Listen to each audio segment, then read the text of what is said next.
Assalamualaikum warahmatullahi wabarakatuh.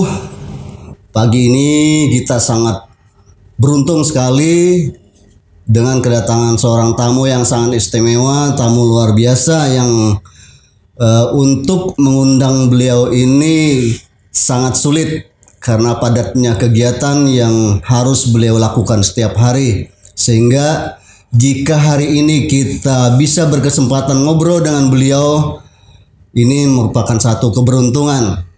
Oleh karena itu, mari kita ikuti obrolan kita selanjutnya dengan siapa. Hari ini kita akan berbicara dan ngobrol banyak tentang beliau.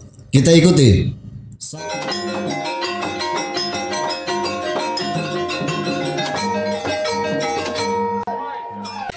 Assalamualaikum Pak Bupati Tanah Laut, Bapak Haji Sukamta. Ya, waalaikumsalam warahmatullahi wabarakatuh. Selamat pagi.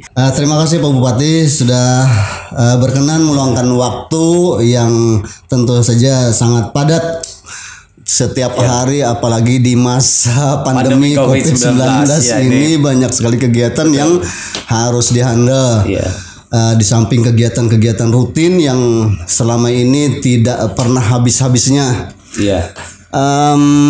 Kami ingin sekali memberikan informasi yang lebih mendalam mengenai profil Pak Bupati sendiri. Paling tidak ini sebagai mungkin pengetahuan bersama untuk masyarakat kita. Di antara masyarakat mungkin ada lagi yang belum tahu, karena selama ini hanya apa yang terlihat dan apa yang terdengar dalam beberapa tahun terakhir, cuma itu yang bisa ditangkap oleh masyarakat kita, mungkin khususnya untuk masyarakat Tanah Laut. Masyarakat kita mungkin hanya tahu nama atau cuma pernah melihat kegiatannya, Tapi paling tahu sejak Bapak menjadi wakil bupati mungkin 7 tahun yang lalu. Pengetahuannya sejak 7 tahun yang lalu apa yang didapatkan selama menjabat sebagai wakil bupati, kemudian sekarang menjadi Bupati Tanah Laut sebagai orang nomor 1 di Kabupaten Tanah Laut.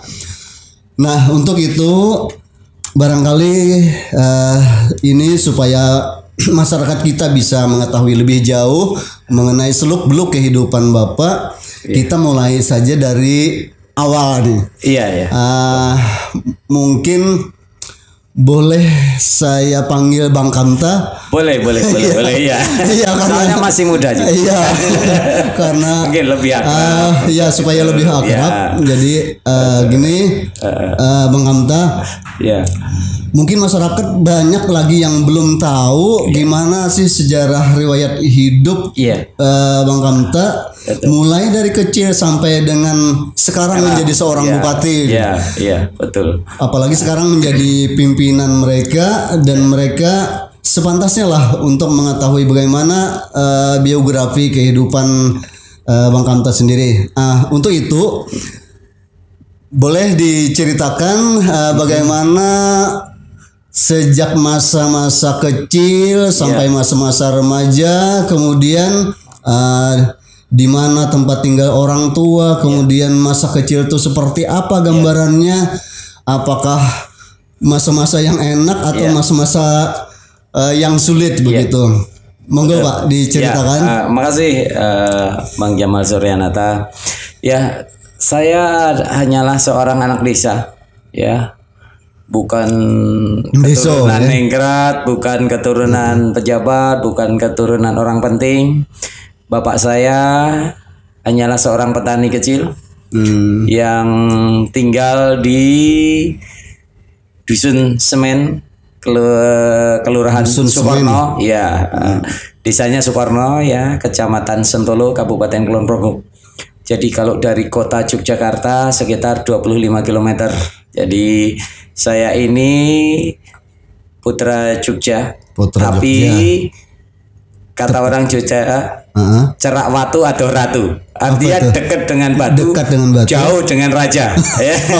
Karena tinggal di desa karena bapak saya adalah seorang petani kecil dan alhamdulillah Allah kasih umur panjang sampai hari ini. Bapak saya masih hidup, ibu saya masih hidup walaupun bapak saya sudah usianya 87 tahun. Kemudian hampir 90 kemudian ibu saya umur 76 tahun. Tapi beliau masih sehat, masih bisa ke sawah walaupun tidak boleh yang berat-berat, saya yang meminta karena sudah bukan masanya lagi itu. Dan saya dilahirkan tanggal 30 Juli 1963. Baru saja kemarin baru saja beberapa hari yang lalu saya berusia 57 tahun kalau orang Jawa saya dilahirkan pada hari Rabu Pon. Rabu Pon itu kalau bahasa kawinya Buto Manis jadi gimana itu filosofinya? Filosofinya bahwa saya dilahirkan dalam satu hari, bukan Buto Manis, Buto Kasih. Buto Kasih. Kalau manis itu legi, kalau pon itu kasih. Itu jadi saya dilahirkan supaya kehidupan saya bisa mengasihi orang banyak kita bisa mengorbankan seluruh jiwa raga kita, pengabdian kita untuk orang banyak. Saya kira itulah Allah melahirkan pada hari yang baik seperti itu dalam perhitungan Jawa. Rabu Pon Rabu Pon itu berarti Rabu yang dilahirkan pada hari Rabu. Pon itu kasih. Jadi filosofinya itu orang yang dilahirkan pada hari-hari Pon itu berarti orang-orang yang punya kasih sayang terhadap orang lain. Itu. Jadi itu saya sejak kecil saya memang di desa saja sebagai anak desa sampai saya sekolah SMA. Ketika saya sekolah SD pun saya sebenarnya mau masuk sekolah itu tahun 69. Mau masuk ke SD di desa saya sendiri, namanya SD Sukorno dulu cuma karena Sukorno itu artinya bahasa Indonesia itu bahagia. Bahagia lahir batin itu Sukorno. Jadi desa saya namanya Sukorno itu kalau diartikan dalam bahasa Indonesia itu bahagia lahir dan batin. Itu nama desa. Para nenek moyang kami luar biasa memberi nama desa. Cuma karena masih usia 5 tahun, kemudian saya masih takut-takut, kemudian batal, kemudian baru tahun 70 saya masuk, tetapi saya masuk di SD justru di luar desa. Bukan jadi di desa sendiri. Di desa itu belum ada. Sudah ada namanya SD Sukorno itu SD ini cuma karena masih 5 tahun, jadi belum kemudian saya masih takut dengan yang seniornya di sana. Saya nganggap agak nakal lah mereka sehingga saya nggak jadi masuk. Akhirnya ke SD di luar desa karena memang tempat tinggal saya ini perbatasan 3 desa. Jadi di tempat saya tinggal itu merupakan perbatasan desa Salamrejo, desa Toksono, dan desa Sukorno. Sehingga saya sekolahnya kemudian ke desa Toksono, tetapi nama SD-nya SD Kalikuto. Kalikuto. Zaman dulu kan memang nama-nama sekolah itu tidak sama dengan nama desanya. Betul. Ada yang misalnya SDN Pangeran kalau di sini yang pelihari satu dulu kan Wijaya Kesuma seperti itu. Memang ada nama-nama tertentu, kadang menggunakan nama-nama tokoh biasanya. Kalau saya Kalikuto itu kalau kita bahasakan di bahasa Banjar itu adalah Sungai Haruan. Kalikuto. Kuto itu Haruan. Haruan itu jadi Sungai Haruan kan. Itu jadi saya di SD Kalikuto lah. Saya sekolah itu dari rumah sampai ke sekolahan sekitar 2,5 kilometer lah jaraknya. Jalan kaki. Karena Jalannya masih berbatu-batu waktu itu dan jalan tanah. Sehingga kita rata-rata kita pasti jalan kaki, nggak ada satupun yang pakai sepeda dan nggak ada satupun yang pakai sepatu. Oh itu. Iya. Jadi teman saya mulai kelas 1 sampai kelas 6 jadi pakai itu sandal, enggak pakai sandal juga. Nyeker sama sekali. Enggak pakai alas kaki. Ya itu. Ya makanya sehat. Ya karena kakinya tiap pagi lewat batu-batu kan. Jadi enggak perlu terapi sehat seperti sekarang, enggak perlu jogging, enggak perlu terapi batu seperti sekarang kan. Karena tiap pagi sudah kita jalan kaki sekitar 2,5 kilometer di SD itu. Tapi SD itu saya anggap memang cukup bagus waktu itu karena ada guru-guru yang bagus menurut saya ya. Saya masuk ke sana ada guru-guru yang luar biasa lah. Saya beruntung sekolah di SD itu diajari oleh guru-guru yang sangat luar biasa, terutama Pak Kepala Sekolah kami. Namanya Pak masih ingat ya? Iya, namanya Pak Natas Budiarjo. Ya, Natas Budiarjo. Ya, beliau luar biasa. Beliau, saya kira saya tidak pernah menemukan seorang kepala sekolah yang begitu sangat menyayangi murid-muridnya sebagaimana mereka menyayangi putra-putrinya. Iya. Jadi bagaimana cara menegur, bagaimana membangkitkan semangat muridnya, para siswa, bagaimana memberikan motivasi, ya. Bagaimana menyayangi. Ini sangat luar biasa seorang kepala sekolah. Rasa mengingatkan saya pada salah satu film atau novel Laskar Pelangi. Iya, betul itu. Bagaimana perjuangan seorang ibu muslimah gitu untuk mengayomi anak-anak didik dia gitu. Betul. Jadi kemudian saya juga diajar oleh seorang guru yang saya anggap luar biasa. Guru ini sangat keras mendidik kita. Kalau orang dulu bilang guru ini galak. Iya, guru paling galak dan tidak ada satupun murid yang nggak takut sama beliau. Iya, pasti takut. Guru yang disegani. Iya, guru yang sangat disegani karena beliau keras mendidik kita. Ya, tetapi apa? Dulu mungkin ketika sekolah kita nggak enak dididik oleh guru yang keras. Tapi setelah sekarang kita baru paham bahwa tidak cukuplah kita mengajari itu dari sisi kepintaran aja, dari keilmuan aja. Bahwa mental kita juga harus dididik. Pribadi kita juga harus didik untuk menjadi pribadi yang kuat. Kita juga didik menjadi seorang fighter. Nah, ini kata kunci ya. Saya tidak bakalan datang sampai ke tanah laut kalau saya tidak punya jiwa fighter ya. Iya. Atau bahkan saya tidak mungkin jadi bupati seandainya saya tidak menjadi seorang fighter ya.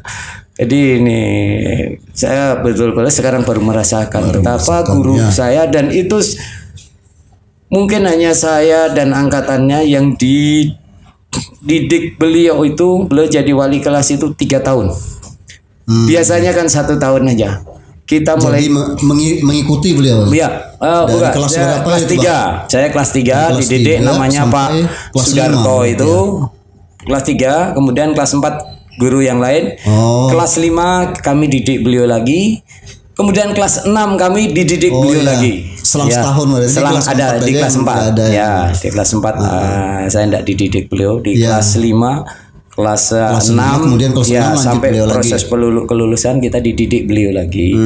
Dan saya baru merasakan setelah tua ini bahwa dulu beliau mengajari apa yang beliau ajarkan saya juga masih ingat ya, sehingga saya beruntung lah dididik oleh seorang guru yang betul-betul kuat untuk mendidik diri kita, untuk memotivasi diri kita, menempa diri kita untuk kuat menghadapi segala apapun ya, sebagai seorang pejuang, sebagai seorang fighter kita. Ini kalau sudah selisih berapa puluh tahun itu kita antara sekarang dengan masa-masa SD dulu, mungkin hanya sebagian di antara guru kita yang kita ingat. Jadi salah satu guru yang kamu tak ingat itu mungkin memang guru yang spesial beliau nih. Karena 3 tahun. Walaupun yang guru yang lain-lain saya juga masih ingat. Ketika kelas 1 saya diajar namanya Pak Abdurrahman. Ini guru nggak pernah marah ini. Ya. Nggak bisa marah ini biasa. Yang kedua gurunya tua beliau namanya Pak Rebin ya. Kelas 3 baru saya diajar Pak Darto itu Pak Sudarto yang saya katakan guru yang luar biasa yang sangat keras mendidik kita. Yang keempat oleh Pak Seno ya. Pak Seno. Kemudian 56 kembali Pak Darto lagi ya. Ini guru-guru SD saya yang sungguh-sungguh kenangan yang luar biasa. Iya, dan saya bersyukur pernah dididik oleh beliau-beliau itu ya. Mungkin selanjutnya ini kalau SD SMP-nya gimana? Iya. Masih di sekitar desa itu atau di kecamatan? Kecamatan. Ya, di kecamatan. Kota kecamatan. Iya, di kota kecamatan. Jadi setelah lulus SD kemarin kan saya dulu Desember kelulusan tahun 75. Dulu masih ini. Pelajarannya kan Januari sebelum tahun 78 ketika menterinya Pak Daud Yusuf. Masih tahun ajaran itu mulai dari Januari sampai Desember. Betul. Setelah 1,5 tahun dulu ketika di 78 Daud Yusuf menterinya masih Pak Daud itu, Yusuf. Saya kelas 2 SMP itu 1,5 tahun. Ya. Oh di SMP Pak? Di SMP. Di SMP yang 1,5 tahun. 1,5 tahun berubah dari Desember ke Juni. Kelas 2 SMP? Kelas 2 SMP. Kelas 2 SMP. Ya, kan saya masuk tahun 76. Ya, 76 di SMP Negeri 1 Sentolo. Waktu itu. SMP Negeri 1 Sentolo. Sebenarnya dulu ketika lulus sudah janjian dengan kawan-kawan. Kita masuk SMP Muhammadiyah saja waktu itu. Ya. Cuma nggak tahu ketika mau daftar, kok melewati SMP Sentolo, kita belok ke sana. Jadi nggak sengaja kayaknya. Nggak sengaja ya, mungkin rame-rame sama kawan mau masuk ke SMP Muhammadiyah, tahu-tahu belok. Kita karena belok ke SMP 1 Sentolo. Iya, ke SMP 1 Sentolo. Kita belok ke situ. Kita daftar dan itu satu-satunya SMP yang saya daftar. Dulu biasanya kan cabang-cabang lah. Saya nggak tahu apa kepedean atau enggak karena memang ketika lulus saya adalah terbaik di sana. Satu di SD itu yang lulusan terbaik lah di SD. Mungkin saya agak kepedean atau gimana nggak tahu. Berprestasi. Ya waktu itulah. Sehingga saya daftar sana. Kalau dulu kan pakai tes. Iya. Ada tes masuk itu pakai tes. Ya, dan alhamdulillah atas izin Allah SWT, kehendak Allah SWT, saya memang harus sekolah di situ. Maka saya sekolahlah di SMP Sentolo. Jarak dari rumah sampai ke SMP itu adalah sekitar 5 km. Ya, 5 km. Nah itu kalau musim kemarau kita pakai sepeda. Tetapi kalau musim hujan, maka sepeda kita nggak bisa dipakai. Kata orang Banjar, masih jalannya masih tanah. Ya, jalan tanah. Sehingga musim hujan, kalau musim hujan banyak tanahnya tanah hitam, gunung. Tanah yang hitam itu sehingga melulun. Melulun kata orang Banjar. Ya di ban sepeda sehingga malah ngerepotin kita, nggak bisa jalan. Sehingga kita harus jalan kaki. Ya, saya kira ini masa-masa perjuangan yang berat bagi saya. Karena sesungguhnya kemampuan bapak saya itu menyekolahkan itu sampai SD saja. Ya sebenarnya. Kalau diukur-ukur dengan penghasilan, kondisi ekonomi keluarga pada saat itu. Karena apa? Mungkin hanya bisa sampai SD. Karena waktu itu. Waktu SMP bapak saya itu kan anaknya sudah 3. Saya dan 2 adik saya. Dan jadi 4 ketika tahun 78 adik saya yang keempat lahir. Jadi waktu itu sementara bapak saya dikasih oleh mbah saya ya untuk digarap menghidupi kami berenam. Berlima. Kalau saya masuk SMP itu berlima. Karena kami bertiga kan, bapak berdua. Jadi berlima. Kadang-kadang juga masih harus dengan Mbah Putri, ibunya bapak. Putri ya. Karena beliau sakit-sakitan kan sudah tua beliau. Tapi doanya luar biasa. Ya. Karena saya masih ingat ketika masih saya mungkin waktu itu sekitar umur 2 tahunan lah. karena ibu bapak saya, Mbah Putri saya itu, saya bilang nggak Mbah Putri, Mbok Tuwo. Iya, Mbok Tuwo. Mbok itu ibu, ya kan sebenarnya ibu, ya, tapi saya diajari nyebut Mbok Tuwo, ya, artinya ibu tua ya. Itu beliau bungkuk, saya sering digendong-gendong di punggung beliau, ya, sambil kata beliau, ayo naik kuda ya, enak kan naik kuda ya, mudah nanti kamu kalau besar jadi priayi. Doa itu saya umur 2 tahun sampai sekarang masih saya ingat betul. Beliau kata orang Jawa bilang ngutang gitu loh, di ngutangnya seperti itu kan. Nanti kamu kalau besar kamu jadi priayi. Mungkin doa beliau Mbok Tuwo itulah sehingga kabul dan saya jadi bupati di Tanah Laut ini. Ya luar biasa. Ya, jadi karena apa, tanah yang dikasih oleh mbah saya untuk bapak saya itu kalau dihitung luasnya sekitar 550 meter persegi saja.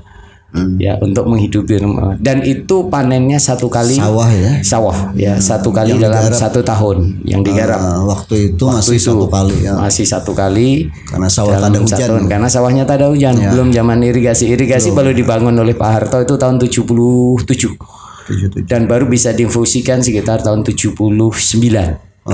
Ya, itu di tempat di desa kami. Jadi sebelum itu panen cuma sekali setahun, dan itu benih lokal. Ya, benih lokal itu kan perlu waktu sekitar 5 bulan.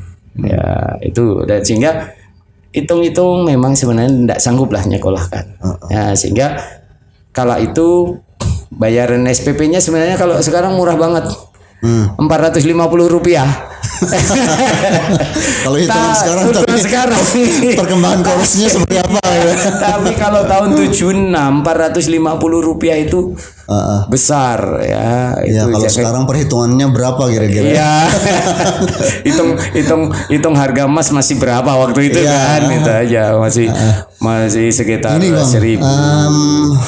Di keluarga sendiri ada berapa orang bersaudara? Saya 4 bersaudara. 4 bersaudara. Ya, 4 bersaudara. Dan saya paling tua. Kemudian yang paling tua. Ya, paling tua. Adik saya perempuan. Ragil berarti ya? Ya, lain sulungnya. Ragil itu yang bungsu. Yang bungsu ya. Sulung ini. Saya laki-laki sulungnya. Kemudian adik saya yang nomor 2 perempuan, nomor 3 perempuan. Adik saya yang nomor 2 lahir tahun 69. Adik saya yang nomor 3 itu lahir 74. Kemudian yang bungsu laki-laki yang terakhir. Jadi laki-lakinya sulung sama bungsu. Ya, yang perempuannya di tengah. Penjepit ya, mengawal. Jadi penggandeng putri. Ya, itu penggandeng 2 putri ya. Betul. Jadi sekarang adik saya yang perempuan di Jogja, walaupun sudah tidak serumah dengan bapak dan ibu karena sudah mengikuti suami sudah berkeluarga. Adik saya yang paling bungsu yang laki-laki sekarang di Kabupaten Pasir, Kalimantan Timur. Jadi juga ada yang ke Kalimantan ada. Jadi laki-lakinya dua-duanya di Kalimantan, yang laki-lakinya saya di Tanah Laut, adik saya yang bungsu di Kabupaten Pasir. Pasir, Kalimantan Timur. Itulah makanya saya katakan saya berjuang. Artinya bapak saya cuma bilang begini, saya cuma sanggup untuk bayar SPP-nya saja. Untuk kepentingan lain, ya kamu harus bantu mencari uangnya. Itu jadi saat itulah kalau untuk SPP kan sudah orang tua nih yang bayarin, tapi untuk seragam, untuk sepatu, untuk buku, untuk kalau olahraga perlu sangu untuk beli minum dan segala macam. Itu waktu itu kan daun jati masih laku lah. Ya, daun jati masih untuk bungkus makanan, bungkus tempe, bungkus kalau orang belanja bumbu-bumbu untuk macam-macam lah. Itu masih laku. Sehingga setiap sore saya ambil daun, kita jual daun jati. Kadang-kadang itu masih SMP. Jadi SMP. Mulai SMP ini sudah bisa berusaha sendiri. Ya, berusaha untuk mencari uang lah. Ya. Kalau enggak nanti kalau musim tanam jagung, kan ada batang jagungnya yang nggak berbuah, ya. Itu kita potong, kita jual nanti di sana ada tukang gerobak. Sapinya kan besar-besar untuk makanan sapi. Untuk pakan ternak. Ya. Ah. Jadi kadang saya nanti kalau Sentolo itu kan pasarannya Pahing sama Wage. Kadang-kadang saya kalau jual daun jati berangkat sekolah itu jam 3:30 pagi karena sambil jualan. Sambil jual daun jati ke pasar dulu. Pasar dulu. Habis dari pasar nanti langsung ke pasar. Saya mandi di sungai belakang sekolah itu ada sungai. Sungai Progo. Mandilah di situ. Iya, karena ada sungai Progo belakang sekolah. Saya mandi di situ. Kemudian ganti baju. Ya, sarungnya dimasukkan di tas lah. Ya, kalau celana kan bisa aja dipakai mulai malam nggak apa-apa. Iya, subuh-subuh di situ baru nanti kita sekolah. Karena 2:30 kalau sambil bawa perjalanan kan sekitar 1 jam lah untuk sampai ke tukang yang belinya itu. Karena kan harus berhenti karena berat, saya masih anak-anak, harus membawa ikatan yang besar itu kan, sering singgah-singgah dulu. Kalau dari desa tempat tinggal ke sekolah ke SMP itu sekitar berapa? 5 kilo. 5 kilometer. Kalau tadi kan SD sekitar 2,5 kilo. Kalau ini dari desa ke sekolah. Ke sekolah itu 5 kilo. Sekitar 5 kilo. Itu di kota kecamatan ya? Di kota kecamatan, SMP Negeri 1. Jadi satu-satunya waktu itu SMP Negeri. Yang ada di Kecamatan Sentolo. Nah, selama ini di SMP ini Bang Apta apakah sudah naik sepeda atau saya naik jalan sepeda kaki masih? Ya, naik sepeda kalau musim kemarau. Kalau musim hujan, pas hujan mau nggak mau harus jalan kaki. Karena jalannya memang tidak memungkinkan untuk naik sepeda. Itu jadi. Nah sekarang kita lanjut ke SMA. Iya. Setelah SMP saya kemudian dulu cita-cita saya sederhana. Pengen jadi guru SD aja. Oh. Iya. Pengen jadi guru SD aja. Jadi waktu itu mau jadi guru SD. Iya, mau jadi guru SD aja deh supaya cepat. Kasihan orang tua waktu itu. Yang bercita-cita jadi guru ini, apalagi guru SD itu kebanyakan memang anak desa. Iya, supaya cepat nanti bisa bantu orang tua. Bisa cepat bantu orang tua. Secara ekonomi kan. Sehingga setelah saya lulus SMP, saya berangkat juga mau daftar SPG. Ya, daftar SPG. Cuma ya tadi SPG-nya itu yang SP ada negeri di ibu kota kabupaten. Di ibu kota kabupaten di Kulon Progo, di kota Wates ya. Oh, di Wates. Di kota Wates ya, namanya itu ibu kota kabupaten Kulon Progo. Jadi kita mau masuk SPG, ternyata sama ketika sama SMP. Mestinya saya tujuannya ke SPG. Tujuh SPG, kemudian sampai namanya Simbang 4 Karangnongko. Entah ngelamun entah gimana, mestinya kan belok kiri. Iya. Saya belok kanan. Iya, belok kanan kan ke SMA. Tapi waktu itu sendiri. Kalau dulu sama teman-teman. Ya, ini sendiri. Kita daftar sendiri. Nah, maka belok kanan sampai sampai SMA ya sudah. Apa memang saat daftar itu aja. Ada terpikir mau ke SMA juga? Nggak ada. Justru malah nggak ada sama sekali. Jadi, saya pengennya ke SPG. Cuma sampai di sana kita sampai belok di perempatan Karangnongko, kita belok ke kanan ke SMA. Ya sudah daftar, dan itu ya sekali lagi. Iya. Biasanya nyabang-nyabang. Saya ke PD aja sudah satu aja. Untung-untungan aja dah. Dan alhamdulillah saya juga masuk di SMA. Jadi SMA 1. SMA 1 Wates ya, dan itulah SMA terbaik di Kulon Progo saat itu. Ya, SMA yang paling tua. Jadi SMA negeri, satu-satunya SMA negeri yang ada di Kulon Progo itu. Baru kemudian setahun kemudian berdiri SMA Negeri Sentolo waktu itu. Sebenarnya lebih dekat, cuma karena terlanjur saya masuk di SMA Wates, ya udah saya menyelesaikan sana, nggak minta pindah ke Sentolo yang dekat dengan rumah. Ya. Jadi di SMA sanalah yang jaraknya dari rumah itu 17,5 km. 17,5 km itu 3,5 kilo itu jalan tanah. Ya, baru 14 kilonya yang jalan aspal. Dari desa Bangkamta tadi ke ini ke ibu kota kabupaten itu 17,5. Iya, 17,5 kilometer. Terus waktu SMA ini selama 3 tahun SMA apakah ditempuh dari SD, PP atau PP. seperti apa? Saya PP. Saya PP, tidak kos, PP dan naik sepeda. Naik sepeda. Ya, naik sepeda. Cuma kalau naik sepeda kalau musim kemarau itu mulai rumah. Tapi kalau musim hujan sepedanya saya titipkan. Saya titipkan di pinggir jalan raya. Ya, pinggir jalan nasional. Sama keluarga ada. Kadang-kadang sama keluarganya tetangga. Oh, gitu. Ya, yang paling dekat. Jadi saya titipkan di situ, sehingga dari rumah 3,5 kilo jalan kaki dulu, baru karena nanti musim hujan tadi. Karena musim hujan jalan kaki dulu, nggak bisa naik sepeda. Baru kita naik sepedanya untuk ke sekolahan. Ini Wakanta, selama ini, selama kehidupan masa kecil itu kira-kira apa peristiwa-peristiwa yang paling berkesan gitu? Mungkin bisa ada yang diingat-ingat, apa yang paling ingat gitu, yang paling berkesan dan sampai saat ini nggak bisa dilupakan gitu.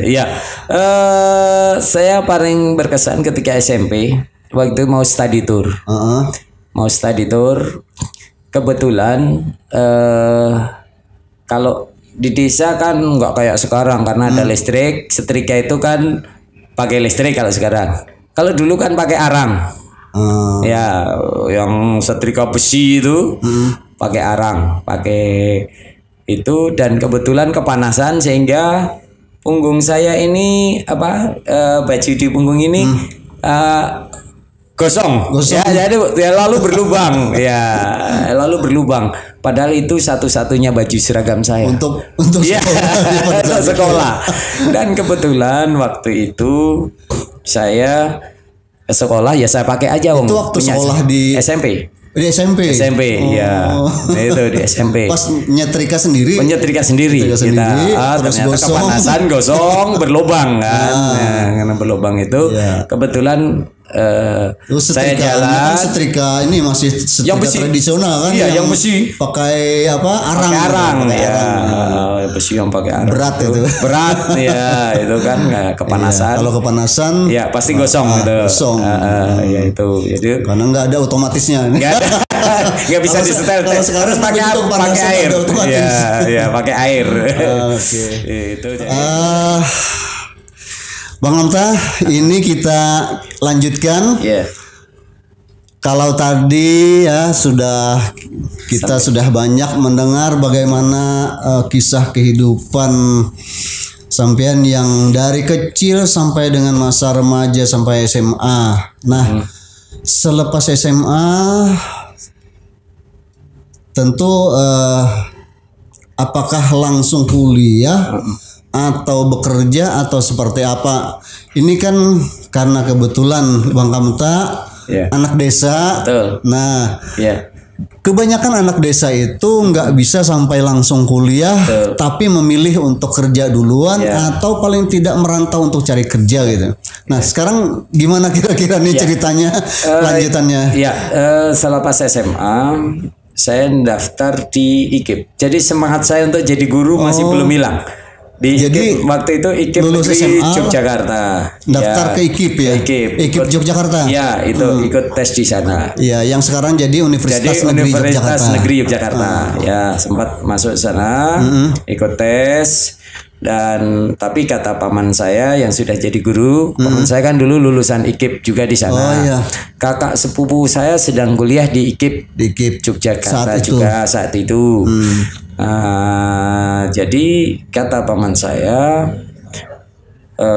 Pak Heru Wuryanto, beliau adalah seniman Kalsel, beliau guru di SMPP 54 Banjarbaru, sekarang SMA 2. SMA 2 Banjarbaru sekarang. Betul, sekarang dulu SMPP 54 itu. Jadi itu paman mengantar. Dan beliau juga sebagai kepala sekolah SMA PGRI yang di Loktabat. Itu beliau perintis itulah waktu itu kan. Itu mengatakan bahwa jangan jadi guru dah Jangan semua. jadi guru. Iya kan. Karena beliau sudah merasakan suka dukanya sebagai guru.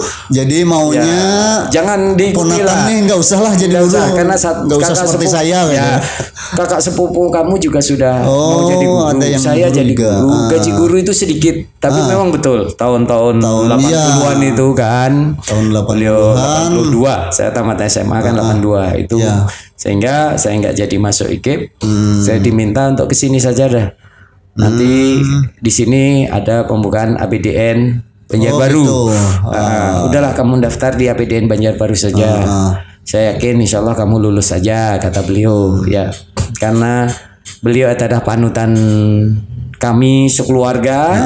Karena beliau lah satu-satunya dari adik ibu saya, ya keluarga ibu saya yang kemudian jadi pegawai lah yang betul-betul membanggakan. Di Jawa kan jadi priayi jadi gitu priayi sudah. Jadi betul-betul jadi kebanggaan keluarga lah beliau. Jadi kami nurut aja apa kata beliau. Kami berangkat ke sini.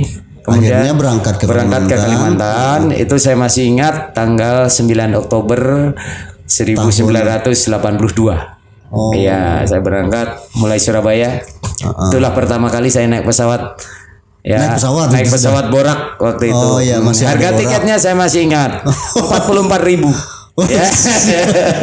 Jadi harga pokoknya 39.000 plus air potek dan segala macam sehingga 44.000 waktu itu. Kalau tahun 82 itu dibandingkan dengan gaji 1 bulan seorang guru, ya nggak sanggup Pak. Nggak sanggup untuk bayar pesawat. Iya, karena gaji guru pada saat itu belum sampai 40.000. Iya, betul. Tahun 82 itu. Iya, betul. Jadi waktu itu bapak saya, ibu saya jual sapi untuk berangkat ke sini. Iya, wajar itu. Iya, jual sapi. Kemungkinan kalau PNS bisa dua bulan gaji.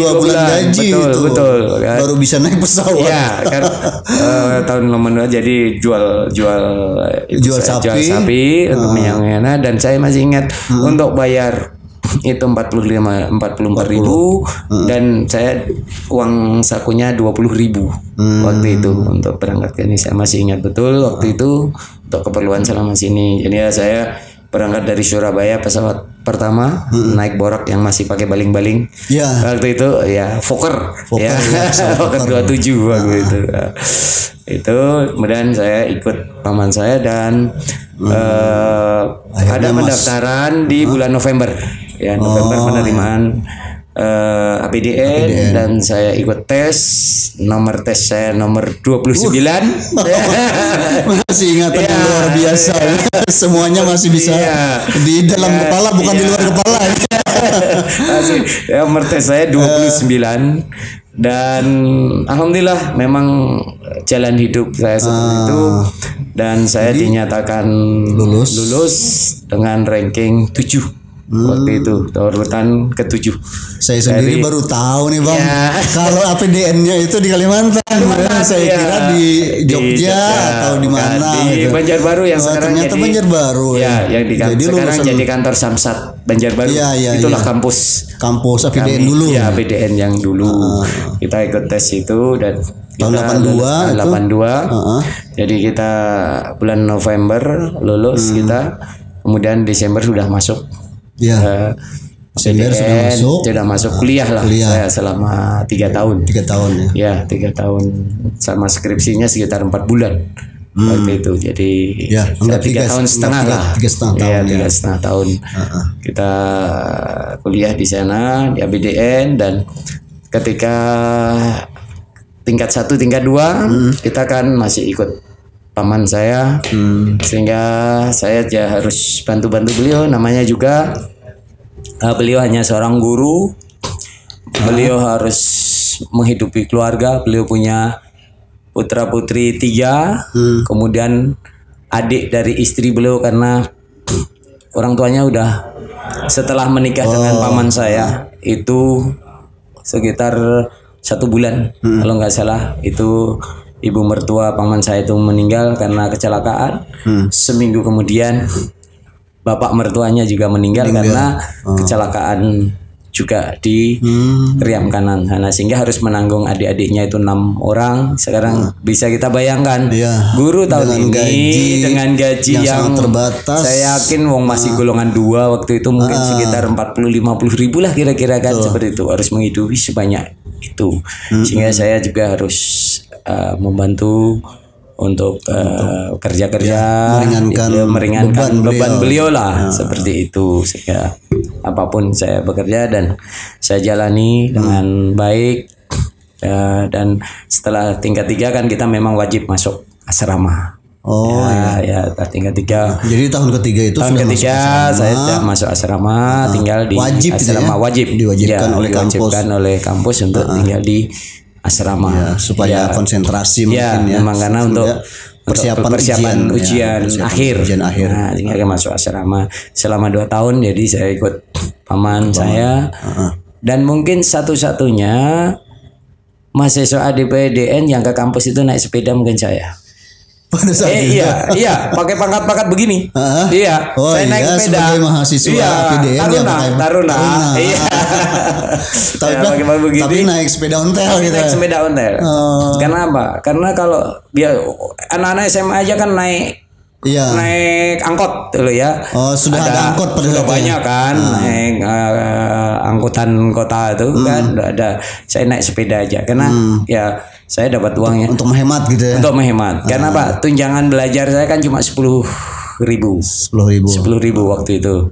10.000 pun kadang-kadang kan itu ada tunjangan belajar dari kan kami ikatan dinas. Ikatan dinas. Jadi dari dari pemerintah daerah, ada tunjangan belajarnya itu 10.000. 10.000 dan itu kadang-kadang kalau nanti ada mengganti ongkos cetak diktat dosen buku dan segala macam kan diambil dari situ. Kadang kan habis juga sudah. Jadi saya naik sepeda. Cukup nggak cukup itu harus cukup gitu. Harus cukup ya. Kadang kalau nggak naik sepeda jalan kaki nggak apa-apa. Dari Loktabat kita tinggal di Loktabat. Nah di Jalan Garuda seberang gudang PLN lah kalau sekarang ya kan di Loktabat. Kalau sekarang paman saya sudah almarhum. Ya, meninggal pada tahun 2005. Tapi keluarga masih ada berarti di sana. Ada istri, sepupu, istri masih ada, adik sepupu saya masih ada di sana satu. Yang tinggal, yang 3 sekarang ada di Bogor. Karena anak paman saya itu kan 5. Gitu. 5, satu ada di Palangkaraya, satu yang laki-laki, satu-satunya laki-lakinya sekarang ada di Banjarbaru, kemudian satu kakaknya itu di Bogor dan bawa adiknya 2 di Bogor. Jadi ada bertiga yang di Bogor. Masing-masing mengikuti jalan rezeki. Iya, jalan rezekinya dan adik sepupu saya cukup bangga lah. Tinggal satu lagi anak paman saya yang pertama itu luar biasa. Dia lulusan Australia S3-nya. Dan sekarang mengajar di Universitas Pertamina Jakarta. Makanya dia bawa 2 adiknya itu di sana. Itu luar biasa. Itu keluarga yang fighternya luar biasa walaupun perempuan walaupun perempuan Nah, karena hanya punya anak lagi 1 paman saya. Lainnya perempuan semua. Perempuan satu lagi. Itu jadi ini yang saya ikut sana. Kemudian saya APDN lulus saya di tahun 86. Saya ujian skripsi di tanggal 26 Maret. 26 Maret 2 hari sampai tanggal-tanggalnya masih ingat sampai sekarang. Ujian skripsinya waktu itu kan tanggal 26 Maret tahun 86. Saya dan alhamdulillah saya lulus dengan baik. Dan karena ikatan dinas itu berarti langsung kerja. Waktu itu ada formasi pengangkatan. Jadi 1 Maret 1985 ada formasi pengangkatan. Saya diangkat sebelum lulus sudah diangkat jadi CPNS. 1 Maret jadi CPNS. Tapi masih kuliah. Masih kuliah, makanya Statusnya gitu ya? statusnya makanya pengangkatan pertama golongan 2A. Oh. Karena masih bagi ijazah karena SMA. masih SMA. Nah, ijazah SMA. Jadi kita pengangkatan golongan 2A. Ya, karena masih ijazah SMA. Sehingga sejak 1 Maret itu status saya berubah. Bukan lagi mahasiswa ikatan dinas, tapi mahasiswa tugas belajar. Karena sudah CPNS. Nah, sehingga tunjangannya agak dinaikin sedikit waktu itu, sekitar 15.000 kalau nggak salah waktu itu. Nah itu. Oke, untuk sementara kita rehat sebentar. Nanti kita lanjut bagaimana obrolan bersama beliau untuk masa-masa selanjutnya. Terima kasih. Assalamualaikum warahmatullahi wabarakatuh.